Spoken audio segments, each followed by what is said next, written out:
মুরগির বাজারে যেন আগুন লেগেছে। দাম বাড়তে বাড়তে প্রতি কেজি পাকিস্তানি কক মুরগির কেজি 420 টাকায় ঠেকেছে। একই সঙ্গে সোনালী মুরগির কেজি 400 টাকা এবং ব্রয়লারের কেজিতে 20 টাকা বেড়ে বিক্রি হচ্ছে 230 থেকে 240 টাকায়। আর দেশি মুরগি তো ধরা ছোঁয়ার বাইরে।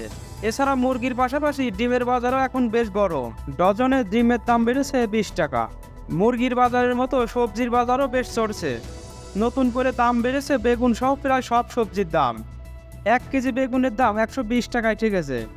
এছাড়া অন্যান্য সবজিতেও কেজিতে দাম বেড়েছে 10 থেকে 20 টাকা করে। এদিকে বাজারে পেঁয়াজের দাম নতুন করে বাড়তে দেখা গেছে। প্রতি কেজি পেঁয়াজ বিক্রি হচ্ছে 70 থেকে 75 টাকা, যা আগের চেয়ে 5 টাকা বেশি। এছাড়া আদা রসুন 220 টাকার নিচে মিলছে না। মুরগি ব্যবসায়ীরা বলছেন, সম্প্রতি সারা দেশের উপর দিয়ে বয়ে যাওয়া অতি তীব্র তাপপ্রবাহের কারণে খামারে অনেক মুরগি মারা গেছে। এজন্য ব্রয়লার সহ সব ধরনের মুরগির দাম বেড়েছে। এতে চরম বিপাকে পড়েছে ক্রেতারা। মুরগির বাজারে যেন আগুন লেগেছে। অন্য মুরগির যে দাম, তাতে মুরগি কেনা তো দূরে থাক, হাতই দেওয়া যায় না। সাধারণ মানুষ মাংসের চাহিদা মেটানোর জন্য ব্রয়লার মুরগির উপর নির্ভরশীল। কিন্তু বর্তমান বাজারে সেই ব্রয়লার মুরগির দামও বাড়তি। তিনি বলেন, 230 টাকা কেজি দরে একটি 1.5 কেজি ওজনের ব্রয়লার কিনলাম। আসলে ব্রয়লার মুরগির দাম তো এত হওয়ার কথা নয়। যখন যেভাবে ইচ্ছে ব্যবসায়ীরা এর দাম বাড়িয়ে দিচ্ছে।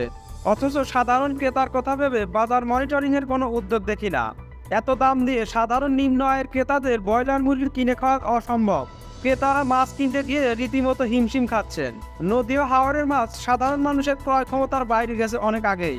এদিকে মুরগির মতোই বেড়েছে মাছের দামও। ক্রেতারা মাছ কিনতে গিয়ে রীতিমতো হিমশিম খাচ্ছেন। নদী ও হাওরের মাছ সাধারণ মানুষের ক্রয় ক্ষমতার বাইরে গেছে অনেক আগেই। চাষের মাছও এখন বেশ চড়া দামেই বিক্রি হচ্ছে। ঢাকার বাজারে 3 দিন আগেও প্রতি ডজন ডিমের দাম ছিল 120 টাকা। অথচ এখন ডজনে 20 টাকা বেড়ে বিক্রি হচ্ছে 140 টাকায়। প্রতিটি ডিমের খুচরা দাম পড়ছে 10 থেকে 12 টাকা। কয়েকদিন আগেও প্রচণ্ড গরমের কারণে ডিম সংরক্ষণ করেননি খামারিরা, যা ওই সময় বাজারে বাড়তি সরবরাহ সৃষ্টি করেছিল। তখন দাম কম ছিল। এখন ভারী বৃষ্টির কারণে বাজারে ডিমের সরবরাহ হুট করেই কমে গেছে।